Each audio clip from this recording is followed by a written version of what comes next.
ಶಿಡ್ಲಘಟ್ಟದ ಪೌರಾಯುಕ್ತರು ಕಾಂಗ್ರೆಸ್ ಮುಖಂಡನೊಬ್ಬನ ಸಿಟ್ಟಿಗೆ ಕಾರಣರಾದರು. ಕಾರಣ ಏನು? ಜಮೀರ್ ಅಹಮ್ಮದ್ ಖಾನ್ರ ಮಗ ಜೈದ್ ಖಾನ್ ನಟಿಸಿರುವ ಸಿನಿಮಾದ ಪೋಸ್ಟರ್. ಶಿಡ್ಲಘಟ್ಟಕ್ಕೆ ಜೈದ್ ಖಾನ್ ಸಿನಿಮಾ ಪ್ರಮೋಷನ್ಗೆ ಬರ್ತಾ ಇದ್ದ ಪೋಸ್ಟರು ಸಾರ್ವಜನಿಕರ ಸಂಚಾರಕ್ಕೆ ತೊಂದರೆ ಆಗ್ತಾ ಇದೆ ಅಂತ ಪೌರ ಕಾರ್ಮಿಕರು ತೆಗೆದು ಹಾಕಿದ್ದಕ್ಕೆ ಆಡಬಾರದ ಮಾತುಗಳನ್ನೆಲ್ಲ ಆತ ಆಡಿದ ಮೋಹನ್ ವಿಶ್ವ ಅವರು ಬಿಜೆಪಿಯಿಂದ ನಮ್ಮ ಜೊತೆಗಿದ್ದಾರೆ. ಎಸ್ ಮೋಹನ್ ವಿಶ್ವ. ಅಜಿತ್, ಇದು ಈ ಹಿರಿಯಕ್ಕನ ಚಾಳೆ ಮನೆ ಮಂದಿಗೆಲ್ಲ ಅನ್ನೋಂಗೆ ಈ ಕಾಂಗ್ರೆಸ್ ಅಧಿಕಾರಕ್ಕೆ ಬಂದಾಗ್ಲಿಂದಾನು ಮುಖ್ಯಮಂತ್ರಿಗಳಾಗ್ಬೋದು, ಉಪಮುಖ್ಯಮಂತ್ರಿಗಳಾಗ್ಬೋದು, ಅವ್ರು ಬಳಸೋ ಭಾಷೆ, ಅವ್ರು ನಡ್ಕೊಳ್ಳೋ ರೀತಿ, ಅಜಿತ್ ಈ ತರದ್ದೆಲ್ಲ ಸೀರಿಯಸ್ ಆಗಿ ಹೇಳ್ತೀನಿ ಅಜಿತ್, ನಾವೆಲ್ಲ ಕೇಳಿಲ್ಲ, ಫ್ರಾಂಕ್ ಆಗಿ ಹೇಳ್ತೀನಿ ಆಯ್ತಲ್ಲ. ಮುಖ್ಯಮಂತ್ರಿಗಳು ಉಪಮುಖ್ಯಮಂತ್ರಿಗಳೇನೆ ಓಪನ್ ಆಗಿ ಯಾವ ರೀತಿ ಮಾತಾಡ್ತಾರೆ ಅಂದ್ರೆ ಅದನ್ನ ನೋಡ್ದಂತ ಅವರ ಹಿಂಬಾಲಕರು ಆಬ್ವಿಯಸ್ಲಿ ಹಿಂಗ್ ಮಾತಾಡ್ತಾರೆ.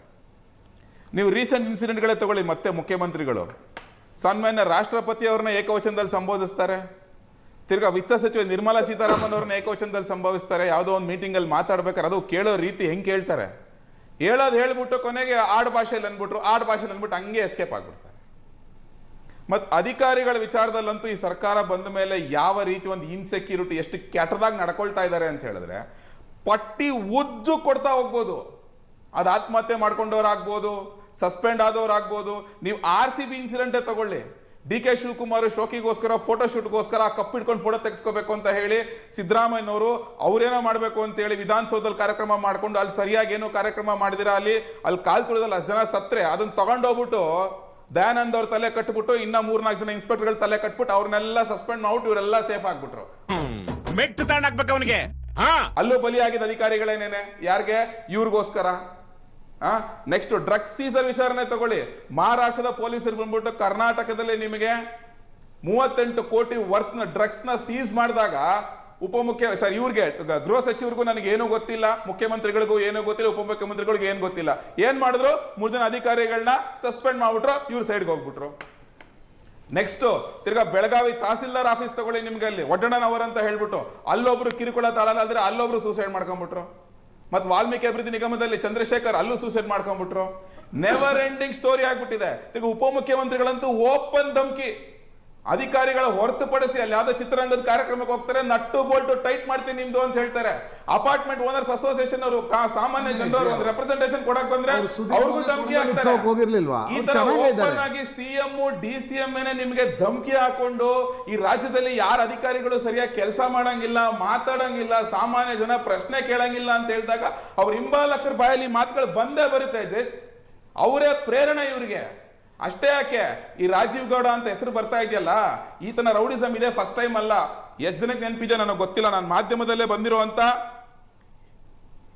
ಈ ಆಡಿಯೋ ಮಾತ್ರ ಪ್ಲೇ ಮಾಡ್ತೀನಿ. ವಿಡಿಯೋ ನಿಮಗೆ ಕಳಿಸಿ ನಮ್ಮಲ್ಲಿ ತೋರಿಸ್ಕೊಳ್ಳಿ. ಹೊಸಕೋಟೆನಲ್ಲಿ ರೀಸೆಂಟ್ ಆಗಿ 3 ತಿಂಗಳು ಮುಂಚೆ ಒಂದು ಇನ್ಸಿಡೆಂಟ್ ಆಗಿತ್ತು ಗೊತ್ತಾ?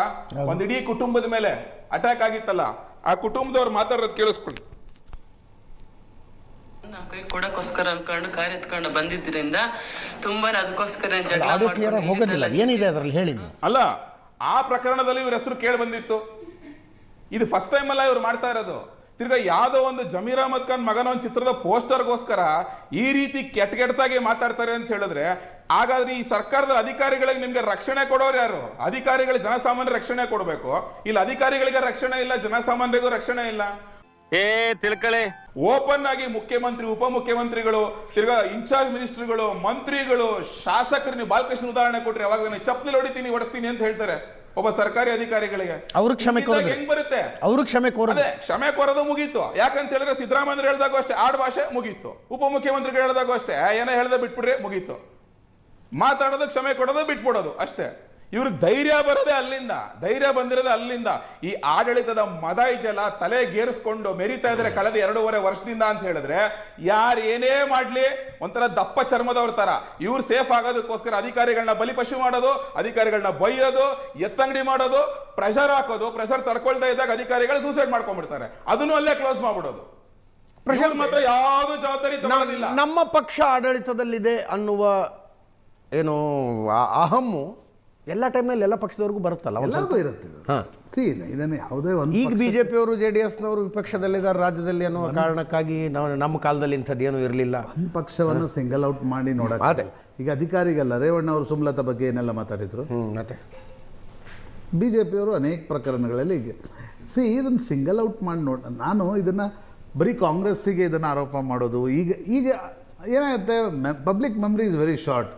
ಈಗ ತಕ್ಷಣಕ್ಕೆ ಹೇಳುವಂತಂದರೆ ನಮ್ಮ ಬಳಿ ಆ ರೀತಿಯಾಗಿರ್ತಕ್ಕಂಥ ಮಾಹಿತಿ ಇರಲ್ಲ. ಬಟ್ ಇಂಪಾರ್ಟೆಂಟ್ ಏನಾಗಿತ್ತು ಇದರಲ್ಲಿ, ಯಾವುದೇ ಸರ್ಕಾರ ಇದ್ದಾಗಲೂ ಕೂಡ ಈ ರೀತಿ ನಾನು ಅದಕ್ಕೆ ಹೇಳಿದೆ, ಕಾಸ್ಗಳನ್ನು ಮತ್ತು ಈ ಸ್ವಾರ್ಥಕ್ಕೋಸ್ಕರ ಮಾತಾಡೋದನ್ನು ಪ್ರತ್ಯೇಕಿಸಿ ಪ್ರತ್ಯೇಕಿಸತಕ್ಕಂಥ ಅವಶ್ಯಕತೆ ಇದೆ. ಇನ್ನೊಂದು ಪಾಯಿಂಟ್ ಆಡ್ ಮಾಡ್ತೀನಿ, ಸಾರಿ ಪ್ರಶಾಂತ್ ಇಂಟರಪ್ಟ್. ಮಾತಾಡಿ, ಹೇಳಿ.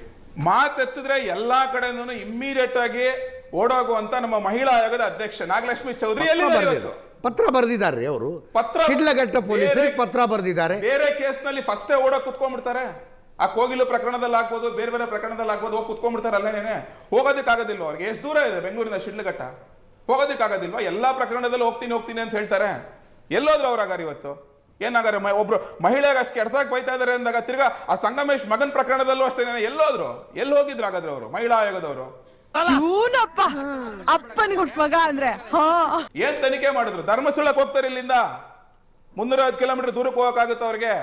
ಅಲ್ಲೋಗಿ ರಾಜಕಾರಣ ಮಾಡಕ್ಕಾಗತ್ತೆ? ಇಲ್ಲೋಗಿ ಒಂದು ಮಹಿಳಾ ಪರವಾಗಿ ಮಾತಾಡೋದಕ್ಕೆ ಆಗೋದಿಲ್ಲ ಅವ್ರಿಗೆ? ಆಕ್ಟಿವಿಸ್ಟ್ ಅಲ್ವಾ ಅವ್ರೇನು? ಕಾಂಗ್ರೆಸ್ ಪಕ್ಷದಿಂದ ಬಂದ್ಲೇ ನೇಮಕಗೊಂಡವರಲ್ಲ ಅವ್ರೇನು? ಮಹಿಳೆಯರ ವಿಚಾರದಲ್ಲಿ ಯಾಕೆ ರಾಜಕಾರಣ ಮಾಡ್ಬೇಕು? ಅಟ್ಲೀಸ್ಟ್ ಹೇಳ್ಬೇಕಲ್ವಾ? ಮಹಿಳೆಯರ ವಿಚಾರದಲ್ಲಿ ಯಾಕೆ ರಾಜಕಾರಣ ಮಾಡ್ಬೇಕು ಹೇಳ್ಬೇಕಲ್ವಾ? ಅಟ್ಲೀಸ್ಟ್ ಅಲ್ಲಾದ್ರೂ ಅಷ್ಟು ಕೆಟ್ಟದಾಗಿ ಮಾತಾಡ್ತಿದ್ದಾರೆ ಅಂತ ಹೇಳ್ಬಿಟ್ಟು ಎಲ್ಲೋದ್ರು? Where is she today? Ravikumar ಅವರೇ, ಅಮೃತ ಗೌಡ ಅವ್ರ ಜೊತೆಗೆ ಮಾತಾಡಿದ್ರ? ಗೊತ್ತಿಲ್ಲ ನನಗೆ, ಪಾಪ ಯಾವ ಊರೋ ಏನೋ, ಶಿಡ್ಲಘಟ್ಟದಲ್ಲಿ ಒಬ್ಬಂಟಿಯಾಗಿರ್ತಾರಂತೆ. ಆ ಹೆಣ್ಮಗಳಿಗೆ ಲೈಫ್ ಟೈಮ್ ಆಘಾತ ಇದು. ಮಾತಾಡಿದ್ರೆ ಅವ್ರಿಗೇನಾದ್ರು ಧೈರ್ಯ ತುಂಬಿದ್ರ? ಸರ್, ಧೈರ್ಯ ತುಂಬಿದ್ದೀರಿ.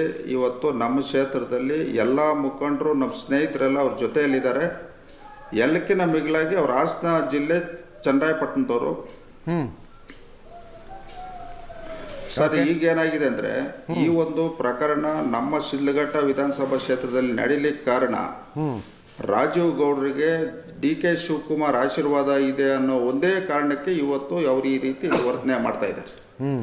ಇವತ್ತು ಈ ಒಂದು ಪ್ರಕರಣ ನಮ್ಮ ಚಿಕ್ಕಬಳ್ಳಾಪುರ ಜಿಲ್ಲೆಯ ಕಾಂಗ್ರೆಸ್ ಪಕ್ಷದ ಅಧ್ಯಕ್ಷರು, ಜಿಲ್ಲಾ ಅಧ್ಯಕ್ಷರು ಇಲ್ಲಿದ್ದಾರೆ. ಇವತ್ತು ಒಬ್ಬ ಜನಪ್ರತಿನಿಧಿ ನನ್ನೂ ಮಾತಾಡಿದ್ದಾರೆ, ಉಸ್ತುವಾರಿ ಸಚಿವರನ್ನೂ ಮಾತಾಡಿದ್ದಾರೆ. ಆ ಮಾತುಗಳು ಯಾವ ರೀತಿ ಮಾತಾಡಿದ್ದಾರೆ ಅಂದರೆ, ನಮ್ಮ ತಾಯಂದ್ರನ್ನ ಇವತ್ತು ಭಾಳಷ್ಟು ಹೀನಾಯವಾಗಿ ಇವತ್ತು ಮಾತಾಡೋಂಥದ್ದು ಪದಗಳು ಬಳಸಿದ್ದಾರೆ. ಈ ಒಂದು ಪ್ರಕರಣ ನಿಜವಾಗಿ ಹೇಳಬೇಕಾದ್ರೆ ಕಾಂಗ್ರೆಸ್ ಪಕ್ಷ ತಲೆ ತಗ್ಸಂತ ಒಂದು ಪ್ರಕರಣ ಅಂತ ನಾನು ಈ ಸಂದರ್ಭದಲ್ಲಿ ತಮ್ಗೆ ಹೇಳಕ್ ಬಯಸಿದ್ದೀನಿ ಸರ್. ಚಪ್ಪಾಳೆ ಹೊಡೆಯೋರು ಇರ್ತಾರೆ ಸರ್. ಅಧಿಕಾರಿಗಳಿಗೆ ರಾಜಕಾರಣಿಗಳು ಬೈಯೋದನ್ನ ಕಾರ್ಯಕರ್ತರು ಎಂಜಾಯ್ ಮಾಡ್ತಾರೆ, ಮತದಾರರು ಎಂಜಾಯ್ ಮಾಡ್ತಾರೆ. ವೇದಿಕೆಯ ಮೇಲೆ ನಿಂತ್ಕೊಂಡು ಬೈದ್ರೆ ಎದುರಿಗಿರುವ ಜನ ಚಪ್ಪಾಳೆ ಹೊಡಿತಾರೆ. ಸಮಾಜದ ಪರಿಸ್ಥಿತಿ ಹಂಗಿದೆ. ನಮ್ ಪ್ರಕಾರ ಇಲ್ಲಿ ಪಂಚಾಯ್ತಿ ಕ್ಲೋಸ್, ಕೇಳ್ಕತ್ತ ನಾಟಕ ಬಂದ್.